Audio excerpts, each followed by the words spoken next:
کہ اللہ تعالیٰ نے ان کو میرے بازو بنایا, انہوں نے مجھے پلیٹ فارمز مہیا کیے, اور پھر اللہ نے میری آواز کے اندر قبولیت کو آغاز کیسے کیا یہ جو دعوت کا اور یہ لوگوں تک اللہ کے دین پہنچانے کا آغاز کہاں سے ہوا تھا؟ سب سے پہلے جب بھی آپ دعوت کے کام کا آغاز کرتے ہیں تو سب سے پہلے تو آپ کو دعوت سیکھنی پڑتی ہے کہ دعوت دینی کس چیز کی ہے, آپ کو خود کچھ آنا چاہیے. تو یونیورسٹی کے اندر ہی میں نے آپ کو بتایا کہ جامعہ سلفیہ فیصل آباد کے اندر میرا بہت زیادہ آنا جانا تھا, تو وہاں سے مجھے علم کا شوق پیدا ہوا, تو اس کے ساتھ ہی میں نے سٹارٹ کر دیا خود ہی پڑھنا. لیکن یونیورسٹی کمپلیٹ کرنے کے بعد پھر میں نے باقاعدہ طور کے اوپر محترم شیخ عاطف صاحب حافظہ اللہ, ان کا ایک انسٹیٹیوٹ ہے المدرار انسٹیٹیوٹ کراچی میں, وہاں سے میں نے 2 سال کا صفحہ کورس کیا. پھر میں نے مولانا طاہر حسین صاحب سے میں نے تفسیر قرآن کو پڑھا. پھر مولانا ڈاکٹر زاہد حسین صاحب, میں نے آپ کو بتایا کہ وہ وہیں پر منصرہ میں تھے, ان سے میں نے پھر عربی زبان اور عربی گرامر کے اوپر الحمدللہ اپنی پوری گرفت کی. تو اللہ کے فضل سے پھر خود ہی راستے میرے لیے آسان ہوتے گئے. اور میں یہاں پر ضرور نام لینا چاہوں گا استاد نعمان علی خان کا, کہ ان کے قرآن کے اوپر ریسرچ نے میرے اوپر بڑا امپیکٹ ڈالا. مجھے محسوس ہوا کہ اس پیرائے کے اندر بھی قرآن پر تحقیق ہونی چاہیے. تو الحمدللہ, اور یہ دین کا راستہ تو ایسا ہے کہ جب آپ پوری اخلاص کے ساتھ اس راستے پہ چلتے ہیں تو آگے دروازے میرا اللہ خود ہی کھولتا چلا جاتا ہے. آپ نے کتاب بھی لکھی ہے کہ مجھے کیا ملا, اس کا موضوع کیا تھا اور اس کا آغاز کیسے ہوا؟ میں نے آپ کو بتایا شروع سے ہی نا, میرے دل کے اندر بہت سارے سوالات تھے, اور خاص طور پہ جو معاشرے میں سوال تھے, یہ نظر لگ گئی ہے مجھے بندش ہو گئی ہے, میرے اوپر جادو ہو گیا ہے, کام نہیں چل رہا. تو میرے ذہن میں ہمیشہ سے ایک سوال ہوتا تھا کہ قرآن جیسی عظیم کتاب کے ہونے کے باوجود, سورۃ الفلق, سورۃ الاخلاص, سورۃ الناس ہونے کے باوجود, اتنے مضبوط پناہ کے قلعے ہونے کے باوجود یہ لوگ ڈرتے کیوں رہتے ہیں؟ تو یہ سوال میرے اندر سے اٹھتا تھا. تو اللہ کے فضل و کرم سے پھر میں نے اسی پہ تحقیق کرنا سٹارٹ کی کہ کیا وجہ ہے کہ یہ لوگ شاید ویسے ہی پڑھتے ہیں جو ان لوگوں کے اوپر یہ کلام اثر نہیں کرتا, یا ان کو اس کا فہم نہیں پتہ کہ یہ کتنا مضبوط قلعہ ہے. تو الحمدللہ یہی ایک سوچ تھی میرے دل کے اندر, اور پھر انہی ہی 3 صورتوں کے اوپر میں نے اس کتاب کو لکھا ہے. اور اللہ کے فضل سے جو آدمی اس کو ایک بار پڑھے گا انشاءاللہ تعالیٰ, وہ دوبارہ ان تمام سوچوں سے انشاءاللہ آزاد ہو جائے گا. ہم چاہتے ہیں کہ اس کا ذرا ایک ہوتا ہے نا خلاصہ سا مختصر سا آپ یہاں بتا دیں کہ وہ کیا آپ نے اس میں سے اخذ کیا. میں اس کے ایک صرف بیسک پوائنٹ آپ کو بتاتا ہوں کہ اگر میں آپ کے پاس ادھر بیٹھا ہوا ہوں اور میں یہاں پر بیٹھا ہوا آپ سے بار بار کہوں کہ یار مجھے فلاں آدمی آ کر مار دے گا یا مجھے نقصان پہنچا دے گا, تو آپ یقیناً مجھے ایک بات کریں گے کہ ڈاکٹر صاحب آپ کو پریشان ہونے کی ضرورت نہیں ہے, آپ ایک مضبوط سیف جگہ کے اوپر میرے ساتھ بیٹھے ہوئے ہیں. میں تھوڑی دیر کے بعد پھر بے چین ہوتا ہوں, میں کہتا ہوں نہیں مجھے لگ رہا ہے کہ شاید کوئی آ جائے. تو آپ پھر مجھے دوبارہ کہیں گے ڈاکٹر صاحب خیال کیجئے, یہ میری عزت کی بات ہے کہ آپ میرے گھر کے اندر, میرے اسٹوڈیو کے اندر آئے ہوئے ہیں, اور آپ کو کوئی کیسے نقصان پہنچا سکتا ہے. تو اس کتاب کا جو بنیادی پیغام ہے وہ یہی ہے کہ جب آپ سورۃ الفلق اور سورۃ الناس کے مضبوط قلعوں میں آ جاتے ہیں, وہ اللہ کی پناہ کے مضبوط قلعے ہیں, تو پھر آپ کو ڈرنے کی ضرورت نہیں. اس کائنات میں اللہ سے بڑا طاقتور کوئی بھی نہیں ہے, اور اللہ سے بہتر حفاظت کرنے والا بھی کوئی نہیں. تو جب آپ اس کی پناہ میں آ چکے ہیں ان کلمات کو پڑھ کے, پھر آپ کو کسی کی پرواہ نہیں ہونی چاہیے. اور میں یہی چاہتا ہوں, اس کتاب کے تھرو بھی میں نے یہ پیغام دیا ہے کہ سب سے بنیادی بات یہ ہے کہ آپ اللہ کی ذات کو پہچانیں, اس کے مضبوط پناہ کے قلعوں میں آنے کے بعد پھر بالکل شک نہ کریں, اور انشاءاللہ تعالیٰ پھر کبھی بھی آپ کو یہ وسوسے تنگ نہیں کریں گے.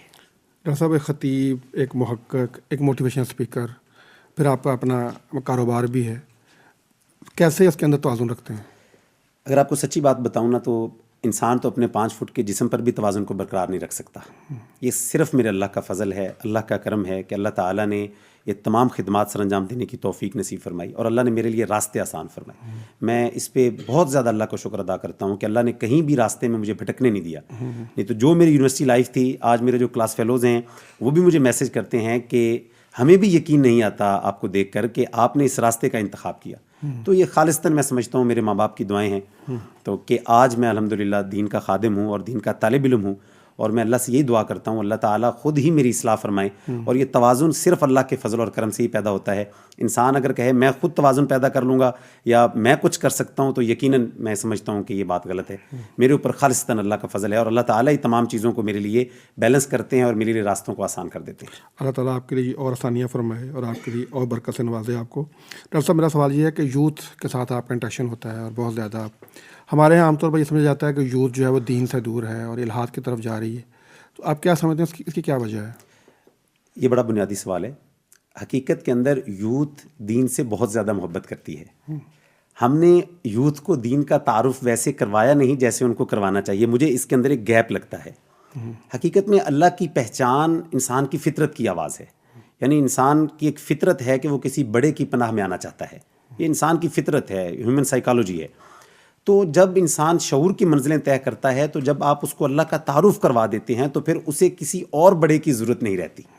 میں نے آپ کو پہلے بھی گزارش کی کہ ہم بچپن سے بچوں کو اللہ کی محبت اور اللہ کے خوف کی بجائے اپنی محبت اور اپنا خوف دیتے ہیں. تو جیسے ہی بچہ کالج یا یونیورسٹی میں جاتا ہے تو وہ پنجرہ جس میں ہم نے اس کو قید کیا ہوتا ہے اپنی محبت اور اپنے خوف کے پنجرے میں وہ آزاد ہو جاتا ہے اور پھر وہ اپنی مرضی کرنا شروع کر دیتا ہے. اس کو یہ لگتا ہے کہ میرا باپ یا میری ماں تو گاؤں میں بیٹھے ہیں یا فلاں شہر میں بیٹھے ہیں اور میں کسی دوسرے شہر کے اندر پڑھ رہا ہوں. اس کی بجائے اگر آپ بچپن سے بچے کے اندر یہ احساس پیدا کریں، بیٹا ہو سکتا ہے میں موجود نہ ہوں یا ہو سکتا ہے میں دنیا سے چلا جاؤں یا میں سفر کے اندر ہوں، لیکن یہ احساس ہمیشہ زندہ رکھنا کہ اللہ تمہیں دیکھ رہا ہے، اللہ تم سے محبت کرتا ہے اور اس زندگی کا تم نے آگے جا کے جواب دینا ہے. اگر آپ صرف ایک مرتبہ بچوں کے اندر یہ کانسیپٹ ڈال دیں گے تو اللہ تعالیٰ کی ذات خود بخود آہستہ آہستہ اس کے اندر اپنی معرفت کو نازل کرتی چلی جائے گی اور وہ خود ہی جیسے شعور کی منزلیں طے کرے گا تو اس کائنات پر غور و فکر کر کے وہ خود پکار اٹھے گا کہ اس کائنات کو بنانے والا کوئی ہے. تو الہاد کا تصور خود بخود ختم ہو جاتا ہے. تو آپ کیا سمجھتے ہیں کہ آپ انہیں یہ کس طرح سے یہ بات سمجھاتے ہیں یا بتاتے ہیں جب لوگ آپ کے پاس آتے ہیں یا آپ ان کے پاس جاتے ہیں؟ میں قرآن مجید کا یہ اسلوب اختیار کرتا ہوں جو قرآن مجید میں اللہ تعالیٰ نے کم و بیش 650 سے زائد آیات قرآن مجید میں ایسی ہیں جس میں اللہ رب العزت اس کائنات پر غور و فکر کرنے کی دعوت دیتے ہیں. تو میں ہمیشہ اپنے نوجوان بھائیوں کو جو مجھ سے سیشنز لیتے ہیں کاؤنسلنگ کے لیے، میں ان کو یہی کہتا ہوں کہ آپ صرف ایک مرتبہ خالی ذہن کے ساتھ اس کائنات پر غور تو کریں. مثال کے طور پہ آپ اگر کسی پہاڑ پر جائیں اور آپ کو ایک خوبصورت گھر نظر آئے تو آپ کبھی بھی یہ نہیں کہیں گے یہ اینٹیں خود اڑ کے آئیں، یہ سیمنٹ خود اڑ کے آیا اور یہ بلڈنگ بن گئی. تو جب آپ ایک عمارت کو دیکھ کر پورے یقین سے کہتے ہیں کہ اس عمارت کو بنانے والا کوئی ہے، تو پھر آپ اس سورج کے نکلنے اور غروب ہونے کو دیکھ کر یہ کیسے کہتے ہیں کہ یہ خود بخود ہو رہا ہے؟ کیا آپ غور نہیں کرتے جیسے اللہ قرآن میں دعوت دیتے ہیں ان فی خلق السماوات والارض واختلاف اللیل والنہار لآیات لأولی الالباب. اللہ کہتے ہیں آدم کے بیٹے اس زمین و آسمان پر غور کرو، تم دیکھو تو صحیح کہ کبھی بھی انگور کی بیل کے اوپر انار کا پھل نہیں لگا، کبھی سیب کے درخت کے اوپر کیلے نہیں لگے. تو یہ چیخ چیخ کر کائنات کہہ رہی ہے کہ اس کو بنانے والا کوئی ہے. اور میں ہمیشہ اپنے نوجوانوں سے یوتھ سے یہ بات کرتا ہوں کہ قرآن ایک اور چیلنج کرتا ہے وفی انفسکم افلا تبصرون، کہ اگر تم باہر غور نہیں کر رہے، تم یہ گمان کر رہے ہو یہ باد صبا اور باد سموم کا چلنا اور یہ تمام جو کچھ ہو رہا ہے کہ کبھی بھی گلاب کے پھول سے چنبیلی کی خوشبو نہیں آئی، اگر تم اس پہ بھی غور نہیں کر رہے تو قرآن کہتا ہے پہ ایک اور کیٹیگری ہے وفی انفسکم، تم اپنے وجود پہ غور کرو، تمہارا دل کون دھڑکا رہا ہے. میں جس زبان کے ساتھ آپ سے بات کر رہا ہوں یہ صرف گوشت کا ایک لوتھڑا ہے، گوشت تو میرے ہاتھ پہ بھی لگا ہوا ہے، میری گال پہ بھی لگا ہوا ہے، یہ والا گوشت کیوں نہیں بولتا؟ میری رگوں میں خون دوڑ رہا ہے، میرا دل دھڑک رہا ہے، میرے اپنا میدے جگر اور اپنے گردوں پہ میرا کوئی بھی قابو نہیں ہے، کوئی تو ہے نا جو اس نظام کو چلا رہا ہے. تو یہ قرآن کہتا ہے ان چیزوں پہ غور کرو. افلا تبصرون، کیا تم دیکھتے نہیں ہو؟ افلا تعقلون، کیا تم عقل نہیں رکھتے ہو؟ اولم یرو، یعنی قرآن بار بار ہمیں عقلی دلائل کے ساتھ اللہ کی ذات کو ماننے کی تلقین کرتا ہے. تو میں یہی الحمدللہ پیٹرن اختیار کرتا ہوں اللہ کے فضل سے، اور اس بات کو ہر آدم کا بیٹا، ہر انسان بڑی آسانی سے سمجھ جاتا ہے اور اس کا انکار نہیں کر پاتا کہ اس کائنات کو بنانے والا کوئی ہے اور وہی میرا اللہ ہے. یہ جو ممبر ہے، محراب ہے، ایک بڑا ایک دینی سا ایک چیز ہے. اچھا، آج کل ہمارے دور میں سوشل میڈیا ظاہری بات ہے کہ ایک بہت بڑا ٹول ہے اور آپ نے اس ٹول کو بڑا بھرپور ماشاءاللہ استعمال کر رہے ہیں اور کرتے ہیں. اب کیا لگتا ہے کہ وہ جو تاثیر ہوتی ہے ممبر پہ بیٹھ کے یا مسجد میں بیٹھ کے، جو آپ کی ایک فزیکل انٹریکشن کے ساتھ اور ایک بڑے کلوز سرکل میں بیٹھ کے جو ٹریننگ ہوتی ہے، اور وہ جو ہماری یہاں سوشل میڈیا کے اندر ہوتی ہے، بات پہنچتی ہے، ان دونوں میں فرق ہوتا ہے یا امپیکٹ ایک ہوتا ہے؟ میرے نزدیک ویسے ذاتی تجربے کے مطابق مجھے تو دونوں ایک ہی طرح لگتے ہیں. یعنی دونوں کے اندر جو بات کرنے والا ہوتا ہے وہ خواہ وہ خطیب ہے، خواہ وہ اسپیکر ہے، خواہ وہ پوڈ کاسٹ میں بیٹھا ہے یا وہ مائک کے اوپر کوئی ریکارڈنگ کر رہا ہے، یہ احساس ذمہ داری ہے جس کو میں فیل کرتا ہوں کہ دونوں صورتوں میں آپ نے دلائل کے ساتھ بات کرنی ہے. کیونکہ آپ کو آج کل بڑے پڑھے لکھے لوگ سن رہے ہیں، انٹلیکچوئل سوسائٹی ہے ہماری، یعنی وہ آپ کو ذہین ترین دماغ سن رہے ہوتے ہیں.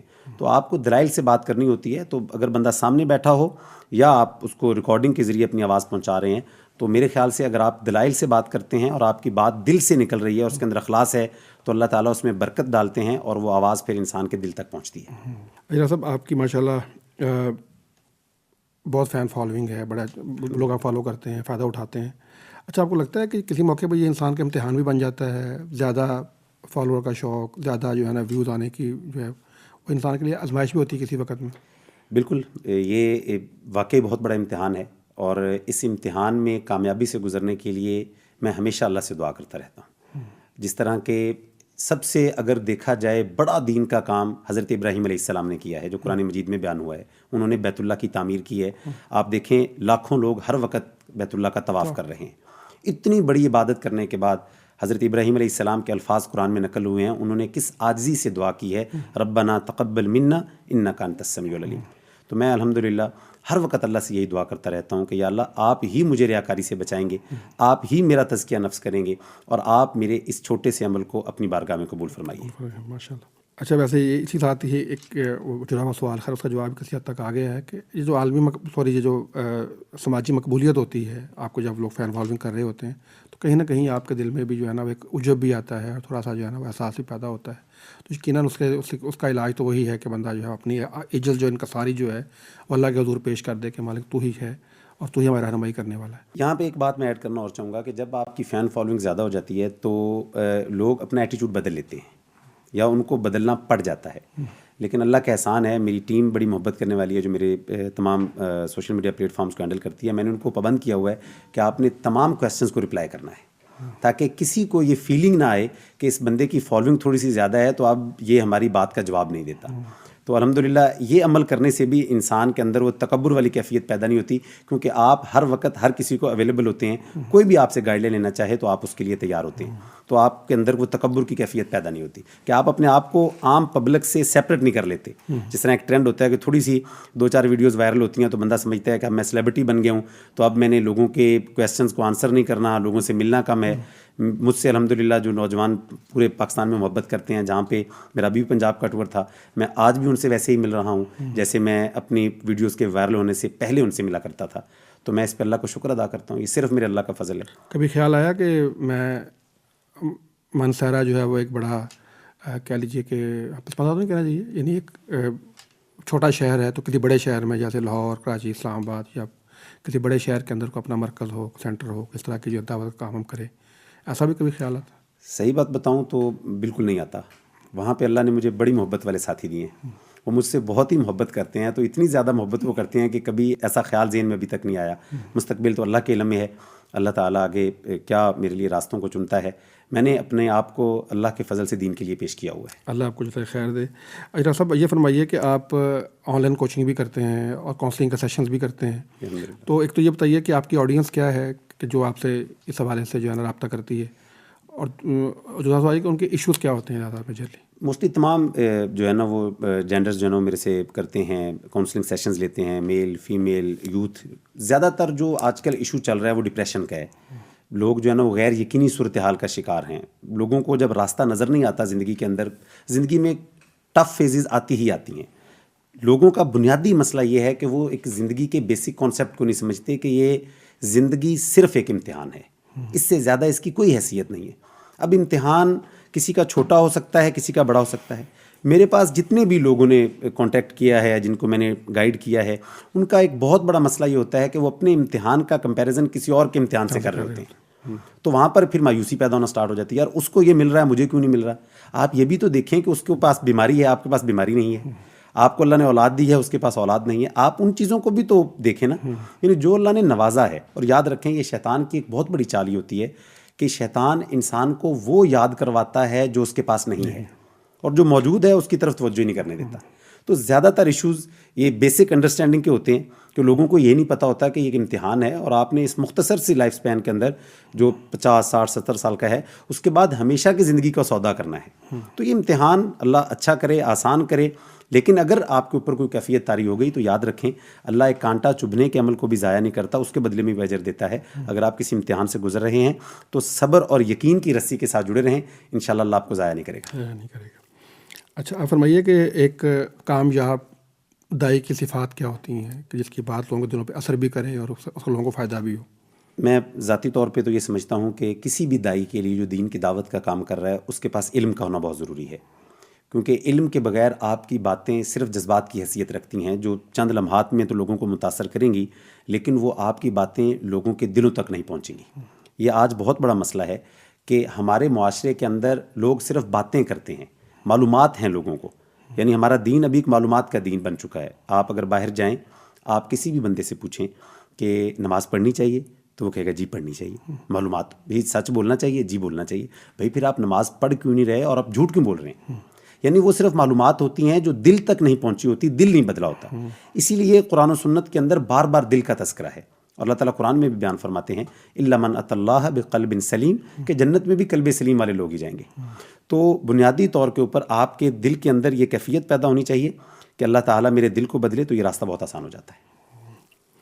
اچھا یہ فرمائیے کہ یہ جو آپ کا دعوت دینے کا عمل ہوتا ہے، یہ اپنے آپ کو بھی ظاہر بات ہے کہ آپ نے مضبوط رکھنا ہوتا ہے نا. اب جیسے آپ فرما رہے تھے کہ یہ جو سورہ فلق اور سورہ ناس کا بڑا مضبوط قلعہ ہے، اور اگر انسان اس کے اندر آ کے بھی اپنے آپ کو محفوظ محسوس نہیں کرتا تو اس کے وہ ایمان کا مسئلہ ہے، یا اس کو اپنے ایمان پہ غور کرنا چاہیے. تو آپ اپنے آپ کو کیسے مضبوط رکھتے ہیں تاکہ آپ بھی آپ تو لوگوں کے لیے انسپریشن بنتے ہیں یا آپ اوروں کو دعوت دے رہے ہوتے ہیں، تو اپنے آپ کو جو مضبوط رکھنے کے لیے کیا کرتے ہیں؟ میں اللہ تعالیٰ کو بہت یاد کرنے کی کوشش کرتا ہوں، کیونکہ اس کی مدد کے بغیر میں کچھ بھی نہیں کر سکتا. جتنا آپ کا تعلق اللہ کے ساتھ مضبوط ہوگا اتنا ہی شیطان آپ کے اوپر حملہ کرنے میں اور آپ کو بہکانے میں ناکام رہے گا. شیطان مسلسل محنت کر رہا ہے اور وہ ہر انسان کو علیحدہ علیحدہ اسٹڈی کرتا ہے. وہ ہر انسان کو ایک ہی طریقے کے اوپر جو دھوکہ دینے کی کوشش نہیں کرتا، وہ ہر انسان پر علیحدہ طریقے سے حملہ کرتا ہے.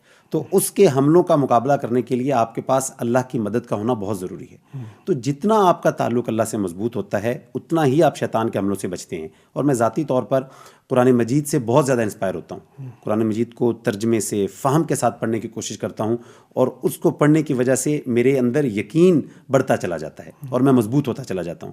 اور الحمدللہ پھر میں کوشش کرتا ہوں کہ وہی مضبوطی میں لوگوں کو بتاؤں کہ اگر آپ اللہ کے ساتھ تعلق بنا لیں تو پھر آپ کو کسی بھی قسم کی پریشانی کی ضرورت نہیں ہے، کیونکہ اللہ سب کچھ کر سکتا ہے اور اسے سب کچھ کرنے کے لیے کسی کی ضرورت نہیں ہے. اچھا میں چاہ رہا ہوں تھوڑا سا ذرا اس کو میں اسپیسیفک کروں کہ آپ کا وہ قرآن پڑھنے کا معمول کیا ہے، یا آپ کی وہ جو قرآن پاک سے وہ جو انسپریشن لینے کا اس کا معمول کیا ہے آپ کا؟ اگر میں آپ کو صحیح طور پہ بتاؤں تو میں چند آیات پڑھتا ہوں، پھر اس پہ غور کرتا ہوں اور اس کو دل میں اتارنے کی کوشش کرتا ہوں، اور یہ سوال کرتا ہوں کہ مجھے ان آیات سے کیا ملا. میں ابھی انشاءاللہ میری بہت جلد سورہ یوسف کے اوپر ایک بک آ رہی ہے. میرے ذہن میں یہی سوال تھا کہ اللہ تعالیٰ عالم الغیب ہے، جو تمام واقعات جو ابھی تک ہو چکے ہیں ان سب کو جانتا ہے، اور جو قیامت تک ہوں گے ان کو بھی جانتا ہے. ان تمام واقعات میں سے اللہ نے حضرت یوسف علیہ السلام کے واقعے کو احسن القصص کہا ہے کہ یہ بہترین واقعہ ہے. تو پھر میرے ذہن میں یہ سوال پیدا ہونے لگ پڑا کہ یار یہ اتنا بہترین واقعہ دنیا میں ابھی اس وقت میں آپ سے بات کر رہا ہوں یہ بھی ایک واقعہ ہو رہا ہے، لکھا جا رہا ہے. روزانہ لاکھوں کروڑوں واقعات ہو رہے ہیں، اربوں واقعات ہیں. ان میں سے اللہ نے حضرت یوسف علیہ السلام کے واقعے کو احسن القصص کیوں کہا ہے؟ تو کیا وہ واقعہ اتنا ہی ہے کہ حضرت یوسف علیہ السلام کو کنویں میں ڈالا گیا، پھر آپ عزیز مصر کے گھر میں غلام بن کے گئے، پھر آپ ادھر سے آپ پر الزام لگا اور آپ جیل میں چلے گئے اور آپ مصر کے بادشاہ بن گئے، اور آپ نے پھر اپنے اہل و عیال کو اپنے پاس بلا لیا اور خواب کی تعبیر مکمل ہو گئی؟ تو میرے دل نے کہا نہیں، ایسا ہو نہیں سکتا. یہ 5-6 باتوں کا واقعہ، اس کو اللہ نے حسن القصص نہیں کہا، بلکہ یہ جو اس پوری صورت کی ہر آیت ہے اس کے اندر اللہ تعالیٰ مجھے کوئی پیغام دے رہے ہیں. اس پیغام پر جب غور کیا تو پتہ چلا کہ یہ تو ایک سمندر ہے کہ جس میں ہر آدمی اپنی استطاعت کے مطابق غوطہ لگا سکتا ہے، لیکن کوئی دعویٰ نہیں کر سکتا کہ میں نے سارے پانی کو لے کر میں باہر آ گیا ہوں، سارے موتی میں نکال لیے، یا میں نے سارا پانی نکال لیا ہے. آپ اپنی استطاعت کے مطابق جائیں گے اور جتنا ایک مستفید ہو سکتے ہیں اتنا مستفید ہو لیں گے. قیامت تک لوگ آتے رہیں گے لیکن قرآن مجید کے خزانے کبھی ختم نہیں ہوں گے. تو میں تھوڑا قرآن پڑھتا ہوں لیکن میں اس کو سمجھنے کی کوشش کرتا ہوں، اور میں اللہ سے مسلسل دعا کرتا ہوں کہ یا اللہ اس کا فہم میرے دل میں ڈال دے تاکہ مجھے بھی سمجھ آئے اور میں تیری توفیق سے پھر یہ لوگوں کو بھی سمجھا دوں. اچھا دلوں کا اطمینان حاصل کرنے کا جو طریقہ ہے وہ اللہ کا ذکر ہے، تو آپ کوئی مخصوص اذکار کرتے ہیں؟ میں الحمدللہ اذکار صبح شام کے اذکار تو روٹین میں کرتا ہوں اللہ کے فضل سے، اور میں ایک ذکر بہت کثرت کے ساتھ کرتا ہوں، سبحان اللہ والحمدللہ ولا الہ الا اللہ واللہ اکبر لا حول ولا قوت الا باللہ. ایک یہ ذکر الحمدللہ میں کثرت سے کرتا ہوں، اور ایک دوسرا ذکر جو تمام اذکار سے میں سمجھتا ہوں کہ انسان کو اللہ کی معرفت زیادہ دیتا ہے، لا الہ الا اللہ وحدہ لا شریک لہ لہ الملک ولہ الحمد وہو علی کل شیء قدیر. جو آدمی بھی ان 2 اذکار کو پورے فہم سے پڑھے، میں سمجھتا ہوں کہ اس کو اس دنیا میں کسی بھی چیز کے اندر اتنی مٹھاس نہیں ملے گی جتنی اس شخص کو ان کلمات کے اندر ملے گی. جزاک اللہ خیر. اچھا ڈاکٹر صاحب یہ بتائیے کہ ڈیجیٹل دور ہے، ہر بندے کے ہاتھ میں اسمارٹ فون ہے، سوشل میڈیا ہے، سوشل میڈیا کی جو ہے وہ آپ کا ڈسٹریکشن بھی بہت زیادہ ہے. ظاہر بات ہے کہ وہ آپ کو ایک سیکنڈ کے اندر جو ہے نا وہ آپ کو کہیں نہ کہیں پہنچا دیتا ہے. آپ ایک میسیج دیکھنے کے لیے یا ایک نوٹیفیکیشن دیکھنے کے لیے موبائل نکالتے ہیں, اس کے بعد آپ 15-20 منٹ جو ہے وہ اسی میں اسکرولنگ میں لگ جاتے ہیں. اس چیلنج کو نمٹنے کے لیے جو ہے نا وہ آپ کے پاس کیا تدبیر ہے یا کیا آپ کے پاس حل ہے؟ میں یہ سمجھتا ہوں کہ آج کے دور میں برائی اس وجہ سے نہیں پھیل رہی کہ برے لوگ زیادہ ہو چکے ہیں. برائی اس وجہ سے زیادہ پھیل رہی ہے کہ اچھے لوگوں نے کام کرنا چھوڑ دیا ہے. ہم رزلٹ اورینٹڈ ہو جاتے ہیں کہ میرے کام کرنے سے کیا فرق پڑے گا. حالانکہ اللہ تعالیٰ نے کہیں پر بھی یہ نہیں کہا کہ میں تم سے رزلٹ کا سوال کروں گا. اللہ تعالیٰ قرآن مجید میں یہ ارشاد فرماتے ہیں کہ وَأَنَّ سَعْيَهُ سَوْفَ يُرَىٰ, میں تمہاری قیامت کے دن کوشش کو دیکھوں گا. تو میں یہ بڑا شکر اللہ کا ادا کرتا ہوں کہ اللہ تعالیٰ مجھے اور میری ٹیم کو, اور جس طرح آپ بھی ماشاء اللہ کام کر رہے ہیں, اللہ تعالیٰ ہم کوشش کر رہے ہیں, اللہ تعالیٰ ہمیں اس کوشش کرنے کی توفیق دے رہا ہے. تو میں سمجھتا ہوں کہ اگر جتنے بھی لوگ دین کا شعور رکھتے ہیں وہ اپنے اپنے سرکل کے اندر کوشش کریں, اور اپنی کوشش کا کمپیریزن کسی کی کوشش کے ساتھ نہ کریں کہ وہ تو یہ کر رہا ہے, اس کا امپیکٹ زیادہ ہے. ہو سکتا ہے اللہ نے آپ کی دعوت کا سرکل اتنا رکھا ہو, آپ کام کرتے جائیں گے, اور انشاءاللہ تعالیٰ اگر وہ 10 ویڈیوز بھی ایسے دیکھتا ہے نا, تو آپ کی ایک ویڈیو جائے گی اور انشاءاللہ تعالیٰ ان 10 ویڈیوز کے اثرات کو ختم کر دے گی. تو زیادہ سے زیادہ کانٹینٹ بہترین کوالٹی کا وہ اپلوڈ کرتے رہنا چاہیے. یہ بھی عبادت ہے, یہ بھی دین کی دعوت ہے. جب ہم سارے جو شعور رکھتے ہیں یہ کام کریں گے اور اس کام کو بھی دین کا کام سمجھیں گے, تو انشاءاللہ تعالیٰ یہ کوئی چیز مانی نہیں رکھتی کہ وہ زیادہ کام کر رہے ہیں. انشاءاللہ تعالیٰ جب حق آ جاتا ہے تو باطل خود بخود مٹ جاتا ہے. اچھا, کبھی ایسے ہوا کہ بڑا کوئی انسپائرنگ یا بڑا کوئی موٹیویشنل قسم کا کوئی واقعہ ہوا ہو, یا ایسا شخص آپ سے ملا ہو, ایسا نوجوان ملا ہو جس نے آپ کو بڑی کوئی, یعنی آپ کو بھی کوئی ایک اور سمجھ دے دی ہو, یا بڑا کوئی کرٹیکل قسم کا کوئی واقعہ آپ کے سامنے پیش آیا ہو؟ میں ابھی 2 دن پہلے کا ہی واقعہ آپ کو بتاتا ہوں کہ میری ٹیم جب ٹور کو پلان کر رہی تھی تو ہم سے نا ایک بھائی نے کانٹیکٹ کیا کہ میری بہت بڑی خواہش ہے کہ آپ میری ملاقات کے لیے میرے پاس آئیں. تو ہمارا ایک پروگرام لاہور میں تھا, تو میں نے بھائی سے کہا کہ اپنے ڈاکٹر بلال صاحب کو میں نے کہا یار ان سے معذرت کریں, یہ بھائی نے جتنی محبت سے میسیج کیا ہے نا, میرا دل کر رہا ہے کہ میں اس سے جا کے ملوں. میں گیا ان بھائی سے ملنے کے لیے. فیصل آباد میں پیچھے ایک قصبہ تھا, ان سے ملنے کے لیے 2 دن پہلے گیا. تو وہ بھائی کہتا کہ میں اپنی والدہ کے ساتھ ویڈیو دیکھ رہا تھا, تو آپ کا جو ہے نا وہ انسٹا کا اکاؤنٹ میرے سامنے آ گیا. تو میں اور والدہ پھر 1.5 گھنٹے تک ہم آپ کی ویڈیوز دیکھتے رہے دونوں بیٹھ کے. تو میں نے والدہ سے کہا آپ دعا ایک بار کر دیجئے کہ میں جیتے جی ایک مرتبہ ڈاکٹر صاحب سے مل لوں.